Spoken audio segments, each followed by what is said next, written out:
Hello दोस्तों, एवी classes के online platform में आपका स्वागत है। मैं भानु। आज हम लोग मानव संबंध स्कूल के बारे में बात करेंगे। जो मानव संबंध स्कूल है बच्चे, ये यूजीसी नेट पॉलिटिकल साइंस के अंतर्गत जो लोक प्रशासन से संबंधित यूनिट है बच्चे, वहाँ पर मानव संबंध स्कूल से भी क्वेश्चंस पूछे जाते हैं। दूसरा बच्चे, जो डीएसएसबी पीजीटी पोल साइंस का पेपर हो रहा है, वहाँ पर भी लोक प्रशासन से कुछ क्वेश्चंस पूछे जा रहे हैं। और लोक प्रशासन से क्वेश्चन में जो क्वेश्चन पूछे जा रहे हैं वो संगठन के सिद्धांतों से क्वेश्चन पूछे जाते हैं। तो संगठन के सिद्धांत में ही बच्चे ह्यूमन रिलेशंस स्कूल आता है, मानव संबंध सिद्धांत आता है। दूसरी चीज़ें जो जर्नलिस्ट ध्यान में रखना होता है बच्चे कि जो संगठन है वहाँ पे मानव संबंध विचारधारा जो था बच्चे, ठीक है, यानी संगठन के विश्लेषण के लिए जो संगठन का जो विश्लेषण किया जा रहा था क्लासिकल दृष्टिकोण से, उसकी प्रतिक्रिया के रूप में मानव संबंध विचारधारा आया था। और मानव संबंध जो विचारधारा था बच्चे 1930 के दशक में अस्तित्व में आता है। ये आपको ध्यान में रखना है। दूसरी जो चीज़ें हमें ध्यान में रखनी है वो ध्यान में रखनी है बच्चे कि मानव संबंध विचारधारा के पिता किसको माना जाता है, तो एल्टन मेयो को माना जाता है। एल्टन मेयो ने बोला कि कोई संगठन है, सिर्फ संगठन की संरचना के द्वारा उद्देश्यों को प्राप्त नहीं किया जा सकता है। संगठन के उद्देश्यों को प्राप्त करने के लिए जो मजदूर हैं उनके व्यवहारों का भी हमें क्या करना पड़ेगा, अध्ययन करना पड़ेगा। जो मजदूर है उसके शारीरिक स्थिति को भी देखना पड़ेगा, उसकी आर्थिक, सामाजिक और मानविक मनोवैज्ञानिक पहलुओं को भी हम क्या करेंगे, ध्यान में रखेंगे। तब जाकर कोई संगठन एक बेहतर उत्पादन कर सकता है। तो एक संगठन बेहतर उत्पादन करे, इसके लिए आपके अंदर बच्चे एक क्षमता होनी चाहिए मानव संबंध विचारधारा की, यानी ह्यूमन रिलेशंस को आप बेहतर तरीके से समझें। क्योंकि आपको अगर संगठन है आपका और वो संगठन कोई लक्ष्य निश्चित कर रहा है और उसके उद्देश्यों को प्राप्त करना है, तो शारीरिक रूप से सही होने चाहिए लोग, आर्थिक रूप से भी उनकी स्थिति जो होनी चाहिए वो ठीक ठाक होनी चाहिए, उनका सामाजिक और मनोवैज्ञानिक पहलू भी बहुत मजबूत होगा, तब जाकर कहीं वो संगठन अपने उद्देश्यों को प्राप्त कर सकता है। सिर्फ संगठन में संरचना बना देने से, एक बेहतर संरचना ला देने से संगठन अपने उद्देश्यों को प्राप्त नहीं कर सकता। तो जो मानव संबंध विचारधारा था उसके जो केंद्र थे बच्चे अध्ययन का, उसमें शारीरिक, आर्थिक, सामाजिक और मनोवैज्ञानिक पहलुओं को हम ध्यान रखेंगे मजदूरों से संबंधित। दूसरी चीजें बच्चे, जो मानव संबंध विचारधारा था इसकी उत्पत्ति, जो मानव संबंध विचारधारा है बच्चे, ये हार्तोन अध्ययन से क्या होता है, निकल कर आता है। तो जो हार्तोन अध्ययन था बच्चे, ये 1924 से लेकर 1932 तक चला था। जो हार्तोन अध्ययन है वो 1924 से लेकर 1932 तक चला था। और इसी हार्तोन अध्ययन के द्वारा ही मानव संबंध विचारधारा का एक प्रकार से क्या होता है, आधारों का उदय होता है। ये हमें क्या करना है, ध्यान में रखना है बच्चे। तो हार्तोन अध्ययन जो है वो किससे संबंधित है, ये भी आपसे पेपर में पूछेगा। तो ध्यान में रखना है बच्चे कि जो हार्तोन अध्ययन है, हार्तोन जो स्टडी है वो एक्चुअली किससे रिलेटेड है, ह्यूमन रिलेशंस आइडियोलॉजी से, मानव संबंध विचारधारा से। और मानव संबंध जो विचारधारा है उसकी उत्पत्ति किससे हुई थी, तो हार्तोन अध्ययन से वो विचारधारा जो थी वो क्या हुई थी, निश्चित हुई थी। और जो हार्तोन अध्ययन था बच्चे, उसमें क्या क्या चीजें की गई थी। पहला बोला गया था बच्चे कि इन अध्ययनों में क्लासिकल दृष्टिकोण अर्थात आर्थिक, मनुष्य और औपचारिक संगठन के ढांचे की भूमिका की सोच की बुनियाद ही इसने क्या कर दी थी, हिला दी। हार्तोन जब अध्ययन हुआ तो क्लासिकल दृष्टिकोण में ह्यूमन को एक इकोनॉमिकल ह्यूमन माना जाता था, यानी जो ह्यूमन है अगर वो कार्य कर रहा है तो सिर्फ पैसे के लिए कर रहा है। दूसरा, संगठन जो होना चाहिए फॉर्मल होना चाहिए, और फॉर्मल ऑर्गेनाइजेशन यानी औपचारिक संगठन ही अपने उद्देश्यों को क्या करता है, प्राप्त करता है। हार्तोन अध्ययन के द्वारा जो विचार निकले बच्चे, हार्तोन स्टडी से जो चीजें पता चली, उसने क्लासिकल दृष्टिकोण के जो बुनियाद थी उसको ही हिलाकर रख दी। उसने ये बोला कि मनुष्य सिर्फ आर्थिक चीजों से प्रभावित होकर कार्य नहीं करता। मनुष्य सिर्फ कार्य पैसे के लिए नहीं करता कि उसे पैसा चाहिए इसलिए आपके संगठन के जो उद्देश्य है और उसे लक्ष्य है उसे प्राप्त करके दे देगा। और संगठन में बहुत औपचारिक हो जाएंगे बच्चे तो भी संगठन जो है वो अपने उद्देश्यों को प्राप्त नहीं कर सकता। ये नौकरशाही के सिद्धांत जब आप लोगों ने पढ़ा होगा और उसमें मैंने बताया भी था कि नौकरशाही में रूल पे बहुत अधिक महत्व दिया जाता है। तो रूल पे और नियम पे बहुत अधिक महत्व देते हैं, तो उससे एक प्रकार से क्या होता है, होता है, कार्य में देरी होती है, और जब कार्य में देरी होगी बच्चे तो उद्देश्य को प्राप्त करना क्या हो जाता है, उद्देश्य जो है वो देर से क्या होते हैं, प्राप्त होते हैं। ये समस्या उसके अंदर आती है। मेयो के नेतृत्व में हार्वर्ड बिजनेस स्कूल द्वारा हार्थोन एक्सपेरिमेंट जो था बच्चे, वो शिकागो यानी अमेरिका में एक शिकागो है, जगह है बच्चे, जहाँ पे वेस्टर्न इलेक्ट्रॉनिक कंपनी था, वहाँ पे हार्थोन स्टडी चलाया गया था। तो सीधा पेपर में ये भी क्वेश्चन पूछ चुका है बच्चे कि जो हार्थोन स्टडी था वो अमेरिका के किस कंपनी में एक प्रकार से हार्थोन स्टडी को चलाया गया था। तो वहाँ पे ध्यान में रखना है कि बच्चे जो हार्थोन स्टडी था वो अमेरिका के वेस्टर्न इलेक्ट्रिक कंपनी में एक प्रकार से इसको चलाया गया था। तो जो वेस्टर्न इलेक्ट्रिक कंपनी थी वहाँ पे ये हार्थोन स्टडी को क्या किया गया था, रखा गया था। और हार्थोन अध्ययन जो था, हार्थोन जो स्टडी थे बच्चे, वो 4 चरणों में चलाए गए थे। 4 उसके स्टेजेस थे।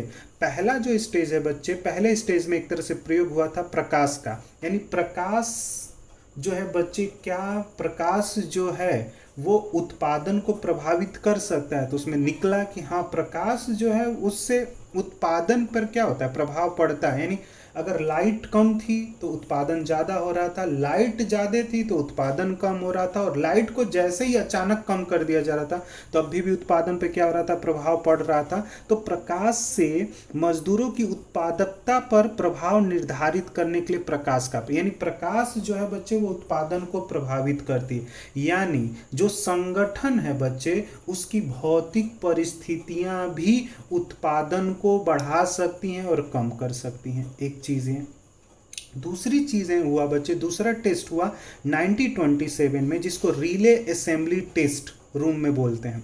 इसमें जर्नलिस्ट क्या हुआ कि काम करने की स्थितियों में बदलाव किया गया। पहले कोई व्यक्ति एक्स स्थिति में काम कर रहा था, अब उस व्यक्ति को वाई स्थिति में डाला गया। तो जब स्थितियों को बदला गया बच्चे, तो उससे भी उत्पादन और जो काम करने वाले मजदूर थे ना, उनके उत्साह में हमें एक प्रकार से परिवर्तन देखने को मिलता है। इसलिए बोला जाता है कि जो परिस्थितियां हैं बच्चे, परिस्थितियों को भी परिवर्तित करने से उत्पादन के ऊपर क्या होता है, प्रभाव पड़ता है।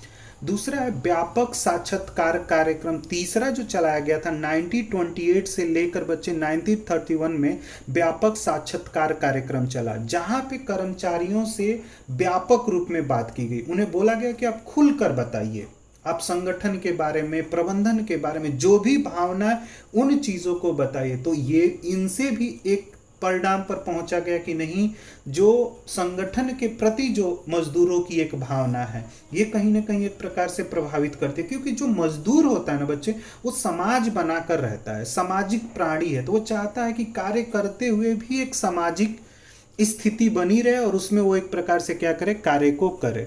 और एक आया था बच्चे, लास्ट जो आया था हुआ था बच्चे 1931 से लेकर 32 तक, इसको बैंक वायरिंग प्रयोग बोला जाता है। इसमें यह ध्यान में रखा गया कि प्रत्येक सदस्य के उत्पादन को नियंत्रित करने वाले जो मानक होते हैं वो मजदूरों के सामाजिक समूह द्वारा स्थापित किए जाते हैं। तो जो संगठन है बच्चे, उस संगठन में जो मजदूरों का समूह होता है वो कहीं ना कहीं उत्पादन को प्रभावित कर सकता है। कि जो मजदूर का संगठन है वो कहीं ना कहीं एक सामाजिक समूह में होते हैं और वो एक मानक तय करते हैं कि हमें आज कितना उत्पादन करना चाहिए और कितना नहीं करना चाहिए। तो जो उत्पादन की सीमा होती है वो कहीं ना कहीं मजदूरों के द्वारा एक प्रकार से क्या कर दी जाती है, तय की जाती है। ये बैंक वायरिंग प्रयोग के द्वारा पता चला था। क्योंकि जो मजदूर है बच्चे वो एक ग्रुप में रहते हैं, एक समूह में रहते हैं, तो मानक तय करते हैं कि हमें आज उत्पादन कितना करना है और उत्पादन को कितना उत्पादन नहीं करना है। तो ये कहीं ना कहीं एक प्रकार से उत्पादन जैसी चीज़ों को एक प्रकार से ये लोग क्या करते हैं, महत्व देते हैं। तो ये चीज़ें आप एक प्रकार से क्या कर सकते हो, तुम देख सकते हो। तो दूसरी जो चीज़ें आई थी बच्चे, ये पता चला था कि कहीं ना कहीं जो संगठन है उसमें बैक बेयरिंग प्रयोग के द्वारा भी पता चला कि नहीं, मजदूरों का जो समूह है वो कहीं ना कहीं उत्पादन के मानक को क्या कर देते हैं, तय करते हैं। हार्थोन अध्ययन के नतीजे क्या हुए? हार्थोन अध्ययन के जो नतीजे निकले थे बच्चे, उसमें ये बताया कि संगठन जो है वो एक सामाजिक व्यवस्था है। क्यों? क्योंकि जो कर्मचारी है वो एक सामाजिक प्राणी है। दूसरा नतीजा क्या निकला, कार्य की भौतिक स्थितियां नहीं बल्कि कार्य स्थान के सामाजिक और मनोवैज्ञानिक कारक कर्मचारी के उत्पादक और उत्साह को निर्धारित करते हैं। यह सबसे महत्वपूर्ण खोज थी। उसने कहा कि भौतिक स्थितियां बहुत प्रभावित नहीं कर रही हैं, हाँ, लेकिन कर्मचारियों का जो सामाजिक दायरा है और जो मनोवैज्ञानिक कारक है ये कहीं ना कहीं उत्पादन को प्रभावित करता है और उत्साह को। अगर आप मनोवैज्ञानिक रूप से अगर कर्मचारियों का उत्साह नहीं बढ़ाएंगे, कर्मचारियों को एक समाज छोटा ग्रुप बनाकर नहीं रहने देंगे काम करते, आपके उत्पादन को क्या कर सकते हैं, प्रभावित करते हैं। तो भौतिक स्थितियां बेहतर कर देने से उत्पादन बढ़ जाएगा, इस बात को क्या कर दिया, हार्थोन अध्ययन के द्वारा गलत साबित कर दिया गया। कहा कि सामाजिक और मनोवैज्ञानिक कारक होते हैं कि जो उत्पादन को बढ़ा सकते हैं और उत्पादन को क्या कर सकते हैं, कम कर सकते हैं। थर्ड उसने बोला था बच्चे सी पॉइंट में कि मजदूरों में एक छोटा सामाजिक समूह, जो मजदूर होते हैं एक छोटा समूह बनाते हैं और समूह बनाकर वो कार्य करते हैं। तो उत्पादन के मानक और व्यवहारिक पैटर्न जो होता है ना वो तय किया जाता है मजदूरों के द्वारा कि हमें कितना उत्पादन करना चाहिए और कितना उत्पादन नहीं करना चाहिए। तो ये चीजें उसमें निकल के आई थी।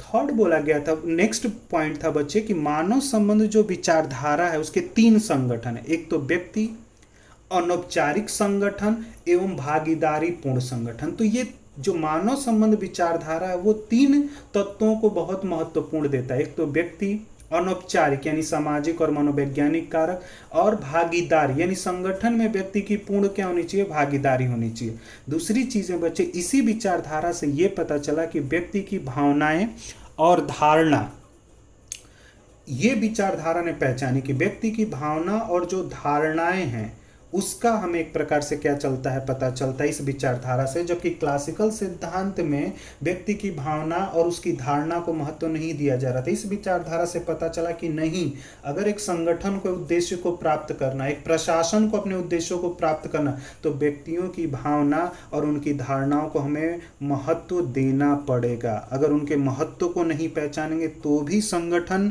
अपने उद्देश्य को प्राप्त नहीं कर सकता है और एक प्रशासन अपने लक्ष्य को प्राप्त नहीं कर सकता है। तो इन चीजों की, ये चीजें हमें मानव संबंध विचारधारा से पता चलती हैं बच्चे।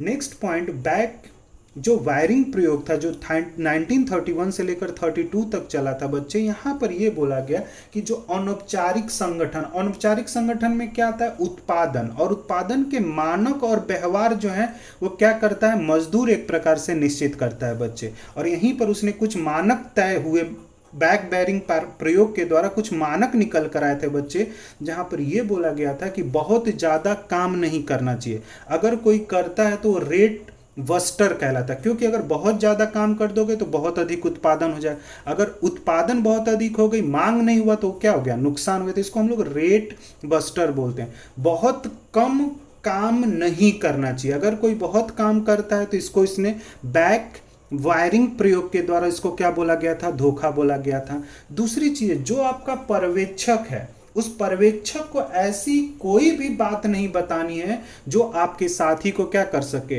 हानि पहुंचा सके।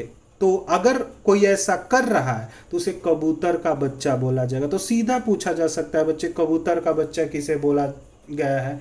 तो सिंपल सी बात है, जो चुगली करता है, ठीक है, अपने बॉस को, अपने साथियों के बारे में क्या कर रहा है, बता रहा है। तो कहीं ना कहीं इस तरह की समस्याएं जो हैं वो एक संगठन के उत्पादन को प्रभावित करती हैं। दूसरी चीजें बच्चे आता है, सामाजिक दूरी कायम नहीं रखना चाहिए। यानी अगर आप सामाजिक दूरी बढ़ाना शुरू कर देंगे, ठीक है ना, तो सामाजिक अगर दूरी बढ़ाना शुरू कर देंगे तो भी संगठन का संगठन अपने लक्ष्य को प्राप्त नहीं कर सकता है, प्रशासन भी अपने लक्ष्य को प्राप्त नहीं कर सकता, उत्पादन कम हो जाएगा। तो जो निरीक्षक होता है बच्चे, जो ऑब्जर्वर होता है, जो सुपरवाइजर होता है, उसे अपने कर्मचारियों के साथ अच्छा व्यवहार रखना चाहिए।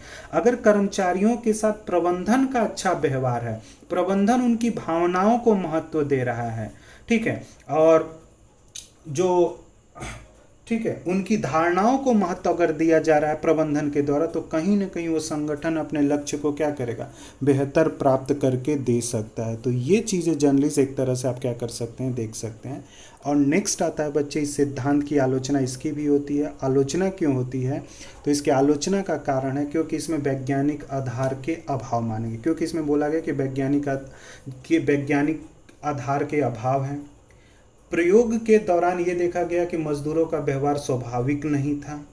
मेयो ने दर्शन में तनाव और विरोध का कोई स्थान नहीं दिया है उन्होंने। तो मेयो ने अपने दर्शन में, अपनी पूरी फिलॉसफी में, अपने पूरे सिद्धांत में वो तनाव और विरोध की बात नहीं करते हैं, जबकि संगठन के अंदर विरोध और तनाव जैसी स्थिति बनी रहती है। तो इस वजह से भी उस सिद्धांत की क्या की जाती है, आलोचना की जाती है बच्चे। तो मानव संबंध विचार यही है, आपको ध्यान में रखना। तो हार्थोन के जो प्रयोग हुए थे बच्चे, जो 4 चरणों में, उनके ईयर आपको ध्यान में रखने, क्या क्या चीज़ें, और बैंक वायरिंग जो लास्ट जो प्रयोग था बच्चे, उसके द्वारा मजदूर मानक क्या क्या तय हुए थे, इसके बारे में भी पता होना चाहिए। रेट बस्टर क्या होता है, धोखेबाज कौन लोग होते हैं, कबूतर का बच्चा कौन होता है, और फोर्थ पॉइंट को भी आपको क्या करना है कि सामाजिक दूरी हमें एक प्रकार से कायम नहीं रखनी चाहिए। तो अगर इन चीज़ों को ध्यान में आप रखते हैं तो मानव संबंध से संबंधित अगर क्वेश्चन आते हैं बच्चे पॉलिटिकल साइंस यूजीसी नेट में, लोक प्रशासन के अंतर्गत, तो वहाँ पे भी आसानी से आप कर लेंगे।